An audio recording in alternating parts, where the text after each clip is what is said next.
യഥാർത്ഥ നിസ്കാരമാണോ നിസ്കരിക്കുന്നത്? അവിടെയാ നമ്മളെ വിഷയവുമായി വലിയ ബന്ധമുള്ളത്. യഥാർത്ഥ നിസ്കാരം നിസ്കരിക്കുന്ന ഒരാളാണെങ്കിൽ തെറ്റുകുറ്റങ്ങളിലേക്ക് ശരീരം കൊണ്ടുപോകാൻ കഴിയില്ല. അനാചാരങ്ങൾക്കൊരിക്കലും ആ ശരീരത്തിനോ മനസ്സിനോ തൃപ്തിയാകൂല. ഇന്നസ്വലാത്ത തൻഹാ അനിൽ ഫഹ്ശാഇ വൽ മുൻകർ. ഇന്നസ്വലാത്ത യഥാർത്ഥ നിസ്കാരം. യഥാർത്ഥ നിസ്കാരം എന്താണ്? യഥാർത്ഥ നിസ്കാരം ഞാനത് പറയാം. തൻഹാ അനിൽ ഫഹ്ശാഇ വൽ മുൻകർ. യഥാർത്ഥ നിസ്കാരം വിലക്കും. അനിൽ ഫഹ്ശാഇ അനാവശ്യങ്ങളിൽ നിന്ന് മാറ്റി നിർത്തും. നിസ്കരിച്ചാൽ തന്നെ ആ ശരീരത്തിന് അനാവശ്യം ചെയ്യാൻ കഴിയൂല. വൽ മുൻകരി ദീനി വിരോധിച്ച എല്ലാ കാര്യങ്ങളിൽ നിന്നും മാറ്റി നിർത്തും. അത് നിസ്കാരത്തിന്റെ വലിയൊരു ബഹുമാനമാണ്. സ്വഹാബത്ത് വന്നിട്ട് ഒരാളെ പറ്റി പരാതി പറഞ്ഞു, അള്ളാഹുവിന്റെ റസൂലെ, അവിടെ കുറച്ച് ദൂരമുള്ള മദീനത്ത് കുറച്ച് അകലത്തുള്ള ഒരു സ്വഹാബിയുണ്ട്. ആ സ്വഹാബിനെ പറ്റി ജനങ്ങൾക്കിടയിൽ ഒരു സംസാരമുണ്ട്. ഇടക്കിടക്ക് മോഷണം നടത്തുന്നു എന്നൊരു പേര്.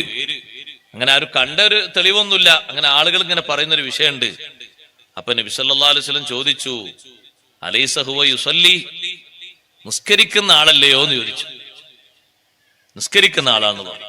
അപ്പൊ തങ്ങൾ പറഞ്ഞു, പേടിക്കണ്ട, ഇന്ന സ്വലാത്തഹു സതൻഹാഹു, അദ്ദേഹത്തിന്റെ നിസ്കാരം ഈ നീചകൃത്യത്തിൽ നിന്ന് അദ്ദേഹത്തെ മാറ്റി നിർത്തും, നന്നാക്കും അദ്ദേഹത്തെ നിസ്കാരം.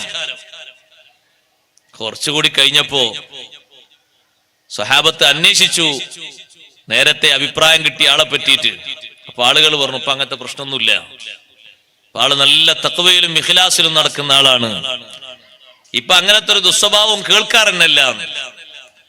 അപ്പൊ അവര് വന്നിട്ട് നബി സല്ലല്ലാഹു അലൈഹി വസല്ലം പറഞ്ഞു, ആ ഭാഗത്തുള്ള ആളുകൾ പറഞ്ഞു, ഇപ്പൊ അങ്ങനത്തെ ഒരു പ്രശ്നവുമില്ല, ഒരു ദുസ്വഭാവവും ഇല്ല. മുമ്പ് മോഷണത്തിന്റെ ചെറിയ വിഷയങ്ങളൊക്കെ ഉണ്ടായിരുന്നു, ഇപ്പൊ അങ്ങനൊന്നുമില്ല.